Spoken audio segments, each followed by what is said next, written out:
Isang mapagpalang umaga po sa ating lahat. Una sa lahat, isang magandang araw sa ating mga kaibigan ng mga pulis dyan sa Davao City. At siyempre sa pamumuno yan ng isang magaling, mahusay, tapat sa serbisyo, Police Brigadier General Nicolas Torre. 10 ng kanyang mga tauhan na hindi nagpapadala sa mga paninira, sa mga batikos na walang katuturan. Kaya hangad ko na magtagumpay kayo sa inyong ginagawang mission po dyan. By the way mga kaibigan, ilang araw tayong hindi nakapag-live. Alam nyo naman po siguro dahil hindi maganda ang panahon na kung saan wala pong internet. Ang hirap po kasing mag-live na ang gamit mo lamang data lang. Opo, kaya hindi tayo nakapag-live ng mga past day. Okay, kaya now tayo babawi, ngayon tayo aarangkada. Okay? Now mga kababayan, bago ko ipakita sa inyo yung video na kung saan ano nangyari kahapon, nakaganapan, alam nyo, hindi ako satisfied sa nangyari kahapon na investigation daw dyan sa Senado na ginanap sa Davao. Unang-una ko pong napansin, pinagpipilitan ng kabilang grupo ng KOGC na kung ano-anong pinagkasabi nila na masasakit, na hindi maarok laban sa ating kapulisan. Unang pumasok sa kokote ko, alam nyo guys, umaga hanggang alas 9, inabot ang hearing kagabi. Nagsimula ng umaga hanggang alas 9 po kagabi nangyari ang hearing na yan. Tama ang sinabi ito. Tama ang sinabi ni Miss Alma Pauli. Bias ang hearing. Yes. Bias na bias. Una-una, bakit ko po nasabing bias ang hearing na yan? Ha? Lahat ng mga pinagkasabi ng KOGC, hindi natin masasabing sinungaling, hindi natin masasabing hindi totoo. Kasi sila ang nandoon eh. Sila eh. Sila ang nandoon aktual sa pangyayaring yan. Sila.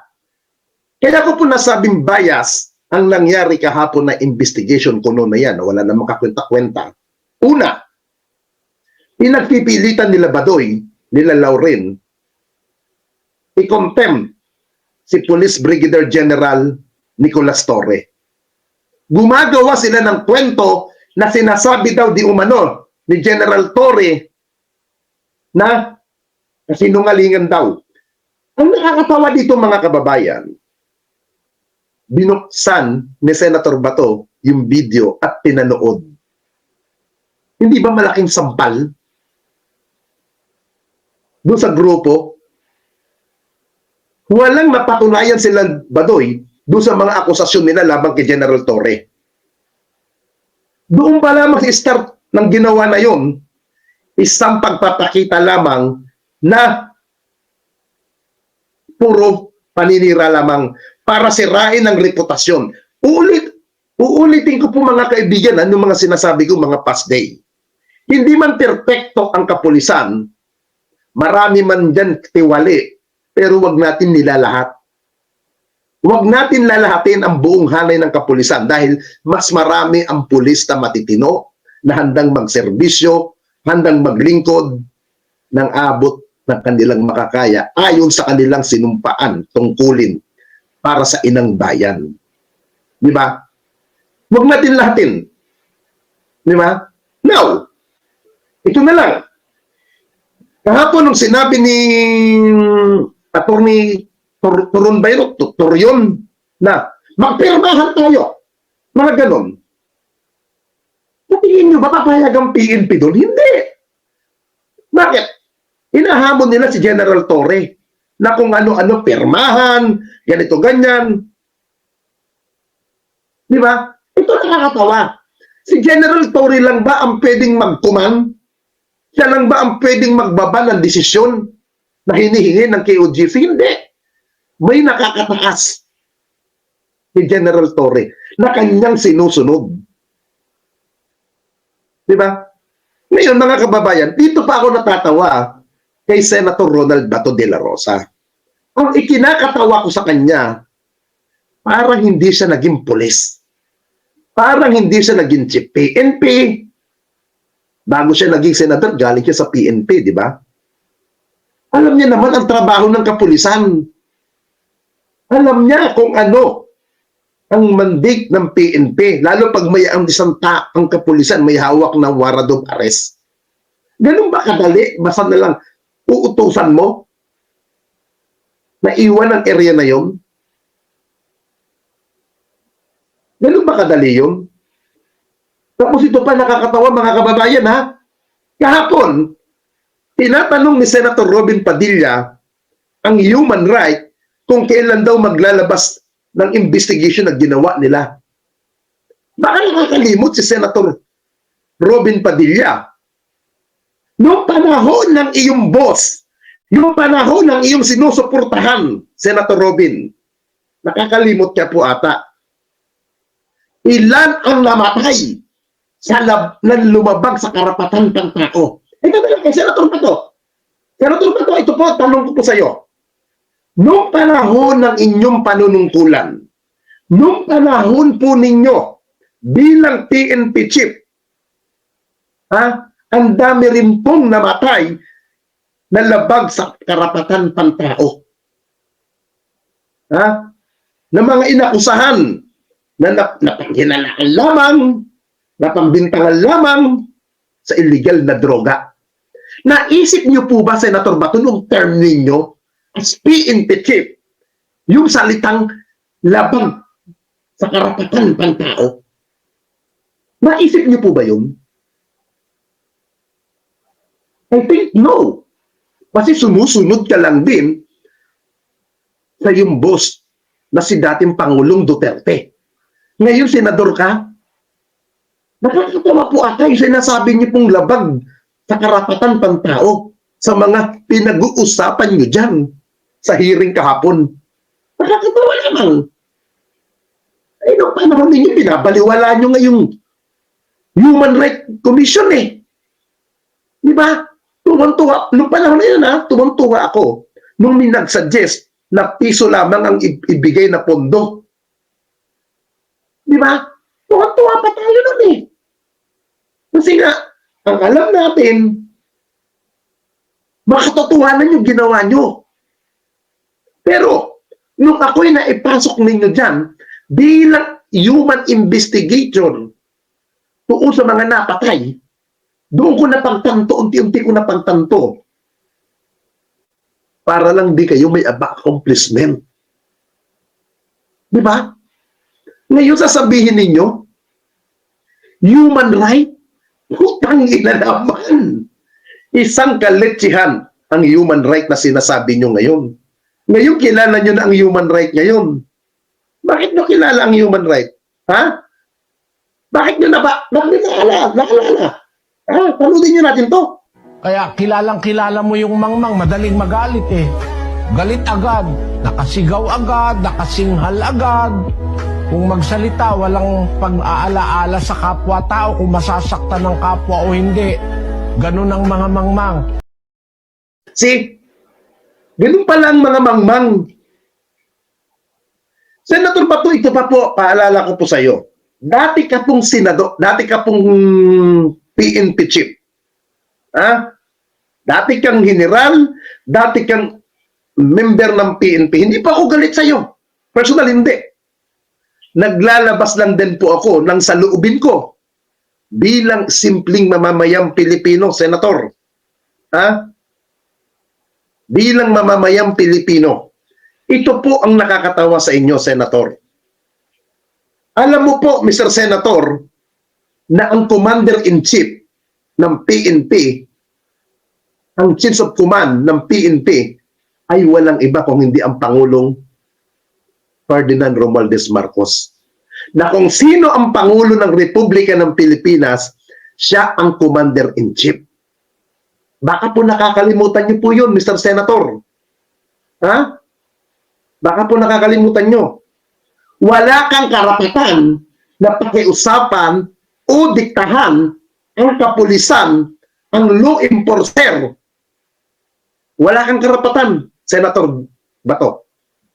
Dahil ang law enforcer, kagaya ng PNP, ay sumusunod sa commander-in-chief nila. Hindi ka po ang commander-in-chief, senator ka po ng bansa. Senator. Ha? Yung sinabi mo kahapon, paulit-ulit, na hindi nyo maiiwanan yan, hindi nyo matitigilan, kailan nyo babalak layasan yan? Hindi nyo po trabaho yan. Senator, ang trabaho nyo po ay gumawa ng batas na may kapaki-pakinabang para sa sambayan ng Pilipino na nagkamali, na nagluklok sa iyo dyan. Yan po ang iyong trabaho. Yan po ang iyong mandato. Hindi mo po mandato na diktahan, sulsulan ang PNP para lamang iwanan kung ano ang dapat iwanan dyan sa KOGC. Dahil alam ni General Torre, ikita niya na may mga nandiyan yung mga hinahanap nila. Sa ngayon, hindi pa nakikita yan. Ha? Sa ngayon, hindi pa nakikita. Pero, hantayin natin. Ang sabi nga ni General Torre, napakalawak ng lupain na yan. Hindi makukuha sa isang araw yan o 3 araw, 1 linggo.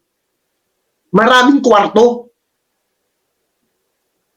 Tapos sasabihin nyo, marami nang apektado dyan. Tama ang sinabi ni General Torre kahapon sa interview niya. Sang-ayon na sang-ayon ako sa mga pinagkasabi ni General Torre doon sa pagkatapos ng committee hearing na nagkaroon siya ng pagkakataon ng mga interview. Ha? Sang-ayon ako sa sinabi niya. Gusto niyo ng justice? Gusto niyo ng katarungan? Dalhin sa korte, humarap sa korte para masolusyonan ang gusto ninyong panawagan na justice. Yun naman talaga ito eh. Hindi sa kalsada nakikita ang hustisya. Ha? Hindi sa kalsada. Hindi sa pag-rally-rally, hindi yung pagwawalwal na kung ano-ano. Alam niyo sa lahat ng mga KOGC member, kahit anong atake ninyo sa kapulisan, anong atake nyo, anong pabor ang sasabihin ninyo in favor kay Kibuloy at 10 ng mga troll ng KOGC, makinig kayo. Ha? Makinig kayong mga puki ng ina ninyo, na mga mangmang kayo, mga bobo. Ha? Pakinggan nyo sabihin ko. Kahit anong depensa nyo dyan, kahit anong atungal ninyo in favor kay Kibuloy, hindi kayo makakatulong. Hindi yan magiging favor kay Kibuloy sa korte. Ha? Hindi makakapabor yan kay Kibuloy.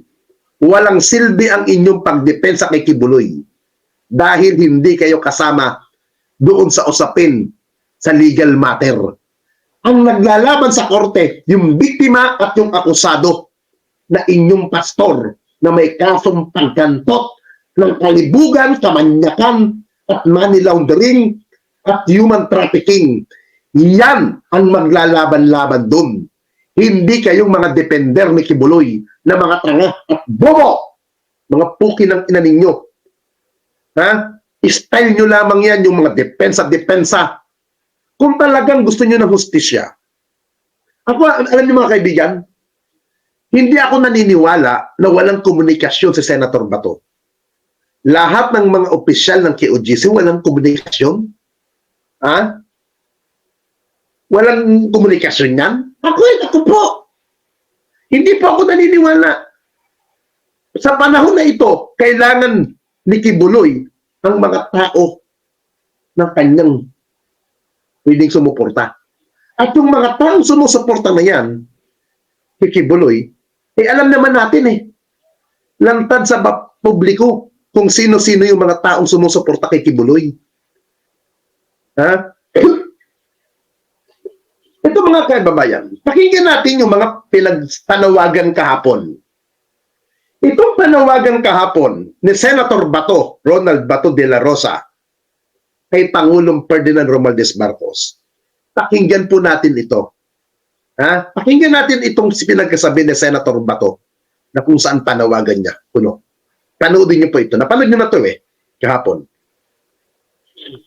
Kung nakikinig sana si President Bongbong Marcos ngayon, I am appealing to you, Mr. President, please, listen to these people. Mr. President, sana ibalik mo ang buhay nito mga tao na ito to normal, not only to the QGC members, but also to you policemen. Galing pa ito sa ibang region na ilang araw na dito, walang matinong higaan, walang matinong kain, walang matinong tulog, walang matinong ligo. I am appealing to you, Mr. President. Please act on this. Huwag ninyong isara yung utak ninyo para mahuli lang si Pastor Kibuloy. You are willing to sacrifice everything.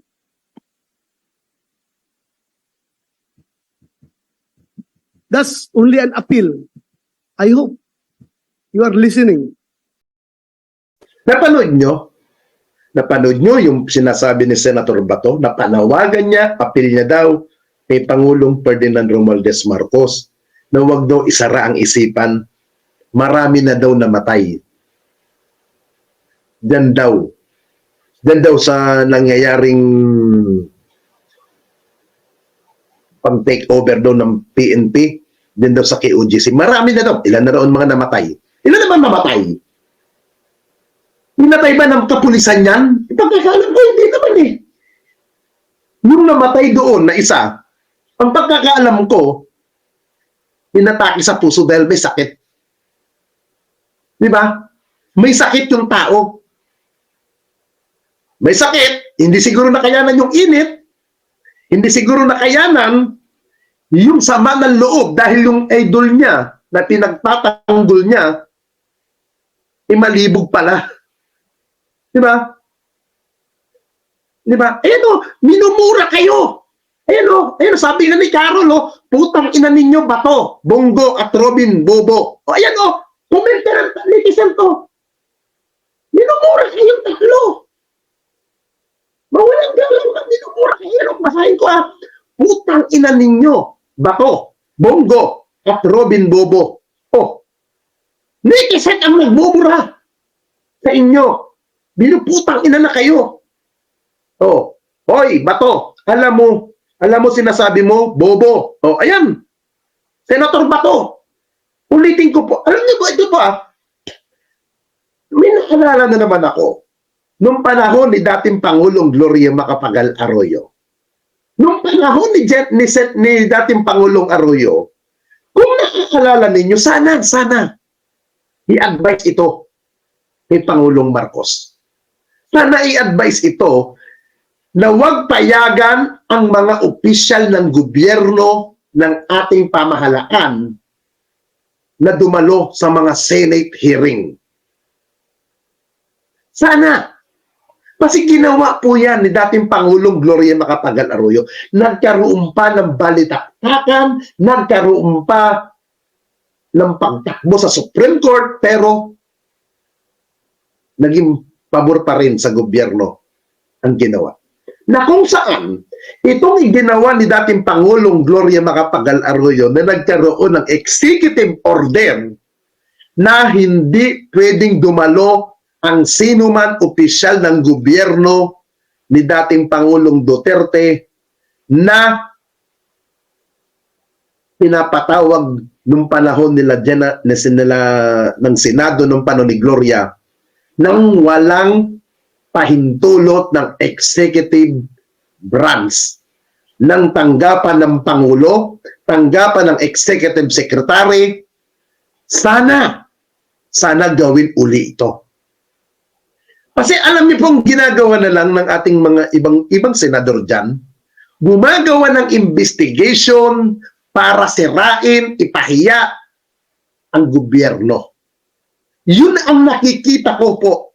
Sana gawin ni Pangulong Bongbong Marcos na magbabasa ng executive order na kung saan hindi pwedeng dumalo ang sinuman opisyal ng gobyerno, opisyal ng militar, opisyal ng kapulisan nang walang pahintulot ng Pangulo.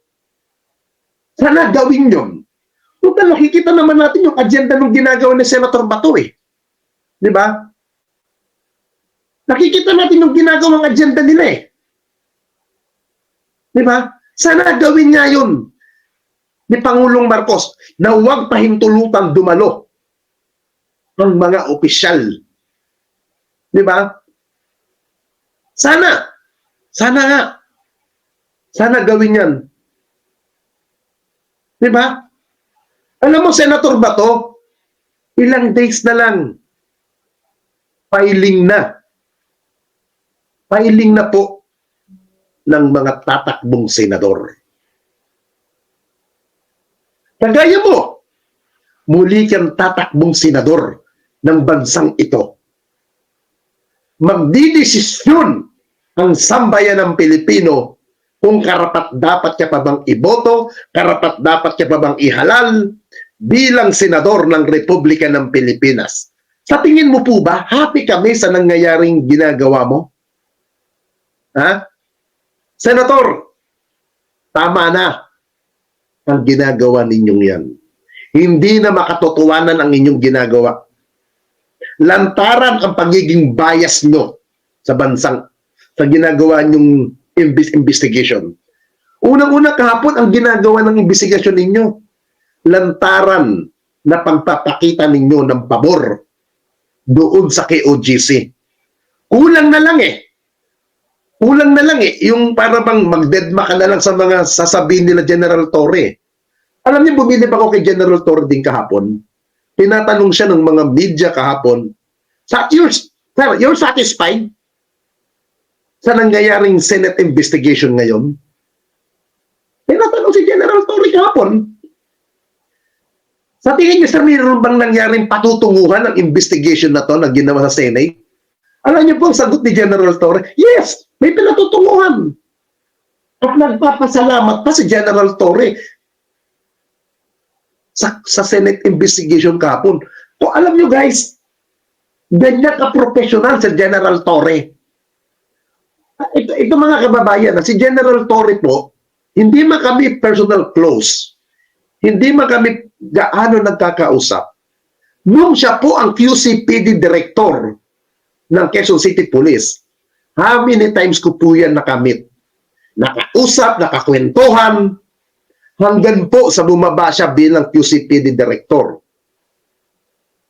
Alam nyo, pinapikta-pikta ako niya ni General Torre sa QCPD, sa Kamkaringan. Hindi lang ang sabi niya, ninyo napapanood ko yung mga video mo. Gawin mo kung ano ang tama, alam mo kung anong tama, kahit palamura ka, minsan nakakapag-view ako ng video mo. Yan ang binitawan niyang salita sa akin nung siya, bago siya ma-relieve, nung nag-resign siya bilang QCPD Director. Every morning, nakaka-text ko yan, nagte-text ako sa kanya ng mga verse. Musuli kami nagkita nung may activity ang kapulisan natin dyan sa NCRPO. Ha? Diyan kami huling nagkita. Ha? Diyan kami last nagkita ni General Torre. Napaka-gentleman nung mama. Tinitext ko nga siya. Sabi ko nga sa kanya, Sir, tuloy mo lang. I know you. Mabuti kang opisyal, maayos kang nasa gobyerno, pinapatupad mo lang ang trabaho. Napaka-gentleman yan. Si General Torre, mga kaibigan, mukha lang masungit yan. Mukhang suplado, mukhang mayabang, mukhang hindi pala kibo. Ganun po ang style ni General Torre. Tama naman ang isang katulad niya na hindi dapat siya basta nakikipagbiruan, hindi siya yung basta na lang andal. Official yan eh. Tama yun. Sa akin, okay yung ginagawa niyang ganun strategy niya. Kasi kung king ko si General Torre, king ko yun yan. Hindi po mararating ni General Torre ang kanyang kinararatingan ngayon. Hindi niya po makukuha ang isang pagkakaroon ng isang star sa balikat. Kung bobo si General Torre. Kaya niya po narating ang pagiging general dahil sa kanyang sikap, tsaga, at kanyang dedicated sa kanyang pagiging police officer. Kaya niya po nakuha yan, mga kababayan. Hindi po madali magkaroon ng star sa balikat. lahat ng kapulisan, lahat ng militar, pangarap ang magkaroon ng star sa balikat. Hindi mo basta makukuha yan kung mahina kang opisyal, kung mahina kang men in uniform. Hindi po ganun kadali. Kaya po narating ni General Torre ang pagiging opisyal ng PNP at pagkakaroon ng star sa balikat dahil sa kanyang dedicated, sa kanyang serbisyo na inilalaan. Kita nyo nga, pati bahay niya, winawalang hiya ng KOGC kung ano nung pinapadala doon. Di ba? Ano kinalaman ng asawa ng pamilya ni General Torre? Ba't itadami nila yung sa panguwalang hiya nila? Tapos, ito pa nakakatawa mga kababayan, yung sinasabi ng KOGC na sila daw ay religious group, sila daw ay makadiyos, sila daw ay nagsasamba lamang. Mga kababayan, may nag-comment po kanina sa live natin. Mismong si SMNI, lumalabas ang video sa mga live ng SMNI kung gaano kabalasubas ang kanilang samahan. Tapos sasabihin nila sila'y makadiyos, sila'y nagsasamba lamang, sila'y nagpupuri lamang, sila'y nananalangin. Hindi ba nakakahiya? Tapos sarili niyong istasyon naglalabas kayo ng kung ano ng mga negative sa inyong panig. Kung paano nyo walang hiyain ang kapulisan, kung paano nyo gaguhin ang kapulisan, hindi kayo marunong rumespeto, tapos sasabihin ninyo, sumasambal lang kayo? Ha? Anong klase yan? Kung kayo'y naniniwala sa Diyos, ipagdasal ninyo si Kibuloy na sumuko, lumutang sa gobyerno at walang karapatan ang isang kriminal na magdikta, humingi ng isang kasunduan sa gobyerno na hindi siya susuko lang siya ang tiniyak ni Pangulong Marcos o pinirmahan daw ni Pangulong Marcos na hindi siya ibibigay sa Amerika. Walang karapatan ang sino man kriminal na kagaya ni Kibuloy. Ha? Saan batas yan? Binakasulat ng batas na kailangan ng isang suspect na may warrant of arrest, na kailangan niya bago sumuko, kailangan may condition siyang hihingin sa gobyerno, kailangan meron siyang pabor na hihingin sa gobyerno, na kailangan ibigay ng gobyerno bago siya lumutang. Saan korte? Saan batas na nakasulat yung ganyan? Ha? Walang ganun mga kababayan sa bansang Pilipinas. Ha? Ang pinag-uusapan dito, may warrant si Kibuloy, may complainant ng pangahalay niya, ang gagahasa niya, human trafficking, child abuse, yun ang harapin niya. Ha? Gusto niyong matigil ang operasyon ng kapulisan dyan? Titigil yan. Kung ilulutang ninyo ang manyak ninyong pastor. Ha? Hindi titigil ang kapulisan. Sabi nga ni General Torre kagabi. Alam nyo, ang sabi ni General Torre kagabi, mga kababayan, pagkatapos po ng Senate investigation, simula ngayon, lahat ng mga tao na member ng KOGC nakaharang, ipigil, haharang-harang sa kanilang ginagawang pagtugis kay Kibuloy ay aarestuhin na. Ipapatupad na nila ang dapat ipatupad. Yan ang dapat gawin ni General Torre. Ipa-aresto ang isa-isa nang malaman nila na hindi sila pwede humarang-harang sa mga otoridad dahil obstruction of justice na ang ginagawa ng grupo ng KOGC. Yan. Dapat yan ang ipatupad ni General Torre nang matigil ang mga putang inang yan ng kaatungan. At ang gusto ko sana rin mangyari, sana po, General Torre, sana lahat ng mga nagsasalita ng hindi magaganda, lalo na yung mga vlogger ng KOGC, lalo na ang poki ng inang niyang si Dada, yung putang inang bakulaw na yan, wala naman tapang yan eh. Ha? Dati hindi naman ganyan ang ratsada mo. Dati na. Sa tingin mo ba, yung todo depensa mo kay Kibuloy, pukin ng ina mong bakulaw ka? Makakatulong ba yan kay Kibuloy mo? Ha? Makakatulong ba yan? Hindi makakatulong yan, gago. Ha? Sa tingin mo, makakatulong yan yung pinagsasabi mo? Ha? Hindi. Kahit anong, ikaw nga nakuna ka nga ng video. Anong pinagsasabi mo kay General Torre? Di ba, hindi makain. Ha? Hindi makain. Dapat isa ka, putang ina mo dada. Dakmain ka dapat dyan eh. Isa ka rin sa objection. Inaano mo, hinaharang mo ang mandito de aresto. Dapat sa'yo, dada, arestuhin ka. Ha? Sa bagay, alam niyo mga kababayan, hindi na ako magugulat eh. Arestuhin man itong si Dada. Ipapalabas pa din yan ng ibang may maglalabas niya na senador. O, hindi na ako magbabanggit ng pangalan. May maglalabas niya na senador para tulungan si Dada. Siyempre, aso nila yan eh. Diba? Kaya malakas ang loob mo dyan. Diba? Pero sinasabi mong walang utak si General Torre, walang isip. Ikaw, putang ina mo, may isip ka ba? Isa ka rin walang isip eh. Pukin ng ina mo eh. Ha? Dapat sa'yo, Dada, sampulan ka sa mga vlogger dyan. Ha? Ha? Ha? Yes, I know. Ha? Kung may karapatan silang maglabas ng sama ng loob laban sa kapulisan, mayroon din tayong karapatan na maglabas ng ating saloobin base sa ating nakikita kahapon. Hindi na po makatarungan yung ginagawa nila kahapon sa investigation na yan. Hindi po makatarungan yan. Kaya doon sa mga kababayan, may mga nagtatanong yan, bakit mo pinapayagan ni Senate President si Escudero? Huwag po natin sisihin si Escudero, mga kababayan.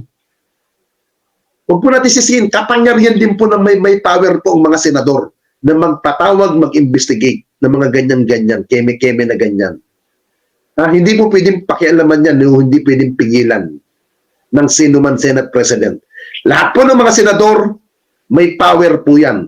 Kung ano ang power ng Senate President, kung anong power ng isang pangkaraniwang senador, ay isa lamang po yan. Nagkaiba lang, Senate President lang si Escudero. Siya lang ang leader. Pero, hindi niya pwedeng pakialaman na sabi, tigilan mo, hindi, wala na po yan.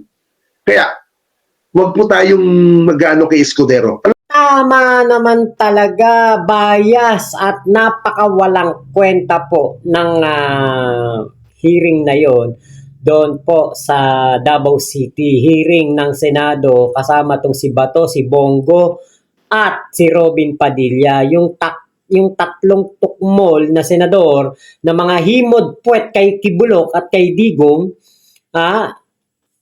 dapat dito sa mga ito nag-inhibit to eh, di ba?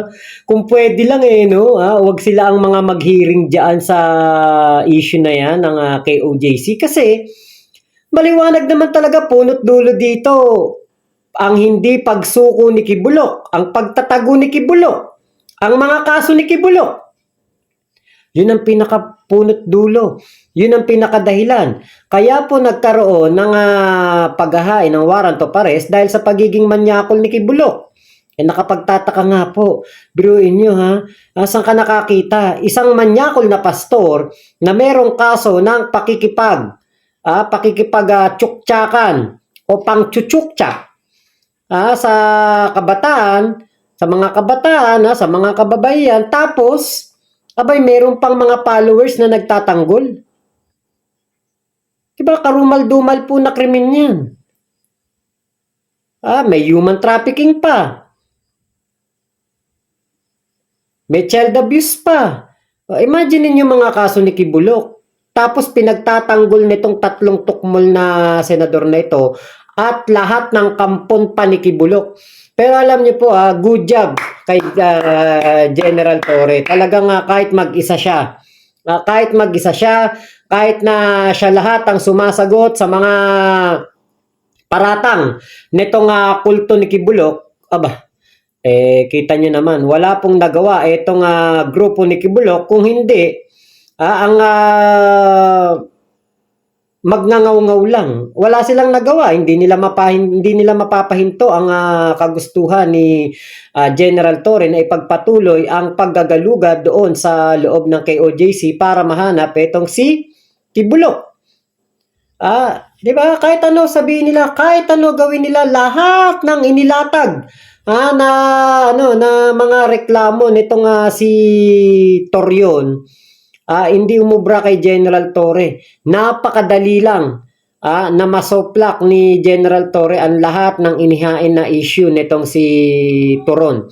Sa totoo lang, nagmukha nga parang alam nyo, yung parang mga public service show. Parang isumbong mo kay Bato. Di ba? Parang ganun ang nangyari. Kasi ang nangyari, sa nakita nating hearing, 8 oras lagpas yun, nakita natin, sumbong ng sumbong ang KOJC. Sila yung complainant.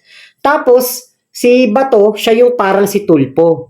Tapos, itong si General Torre, ang inirereklamo. Ang nangyari, kahit nakampe pa si Bato de la Rosa, kahit na bias pa siya dito sa mga nagsusumbong, hindi siya umubra kay General Torre. Si Rapi Tulfo, patas yun. Nakita natin, di ba, sa kanyang mga programa. Rapi Tulfo in action, di ba, mga ganyan. Talagang patas si Rapi Tulfo. Talagang maayos ang programa nito. Pero dito kay Bato, bias na senador, bias ang hearing, at lagi na lang nating naririnig si Bato de la Rosa, yes, I agree with you. Yes, you are correct. Lagi na lang ganun naririnig natin. Basta si Toron, si Gado, si Badoy, yung mga kung sino pang mga kampon ni Kibulok ang nagsasalita, laging I agree with you, naririnig natin kay Bato. Pero dito kay General Torre, no? Kulang na lang lumuhod siya sa harapan ni General Torre at makiusap, please, wag mo na huliin si Kibulok. Kulang na lang magmakaawa siya, kulang na lang kumbinsin niya si General Torre na huwag nang ipatupad yung warrant of arrest na utos ng korte. Napakasagwapong tignan, napakapangit tignan na ang mga senador po ang pinagtatanggol nila, kriminal. Napakasagwapo na yung dating PNP chief na kung saan napakarami pong natukhang na mga inosenteng tao, ang ngayon ay naghahangad na magkaroon ng pagkakapantay-pantay at nananawagan in aid of humanity at nananawagan ng human rights, di ba? Sumihiyaw ng human rights. Bakit? Senator Bato, yung hearing doon sa Congress, pinansin mo ba? Human rights ang sumisigaw doon. Marami kayong nalabag na karapatang pantao, lalo na nung mga inosenteng tao na nadamay sa utos ninyo na itumba ang mga nagpupulburon at mga nagbebenta. Yung mga inosenteng nadamay, sabi mo nga, di ba, 20 mil collateral damage. Di ba, imaginein mo yun, para sa'yo, yung buhay ng 20 mil katao na yon na namatay, collateral damage lang sa'yo. Di ba? Dinadownplay mo yung krimen na nangyari noong panahon ng EJK dyan sa war on drugs. Hindi mo hinahanapan ng hustisya yon. Pero etong si Kibulok, na napakaraming nababoy, nabalahura, nalabag ang karapatang pantao, mga kabataan pa ang mga biktima ni Kibulok. Parang hindi ka umihiyaw ng hustisya. Parang hindi mo pinagtatanggol yung mga naghahanap ng hustisya, yung mga ginawaan ng krimen. Yung kriminal pa pinagtatanggol mo. 'Di ba? Napakasagwapo na mga senador natin ganyan. Kaya ano ba solusyon? Alam niyo na sa 2025 pag nakita niyo pangalan ni Bato, alam niyo na. 'Di ba? Lagpasan nyo na, wag nyo nang i-shade yan, wag nyo nang lagyan ng kahit ano kasi napakasakit po sa dalawang mata na mapanood na ang atin pong senador na dapat ay senador ng bayan, naging senador lang ng iilan. So yun lamang po, maraming salamat sa pagsama nyo dito sa aking vlog na ito. Ingat po kayong lahat. Maraming salamat sa ating Kap Nino Barsaga sa napakaganda niyang mga inputs, insights at mga opinion tungkol dito sa mga importanteng pangyayari sa mundo ng ating sinusubaybayan na mundo ng pangmamanyakol ni Kibulok. So yun lamang po. Maraming salamat. Mama Chup Chup. Love you, love you. God bless us all, Pilipinas. God first. Thank you po.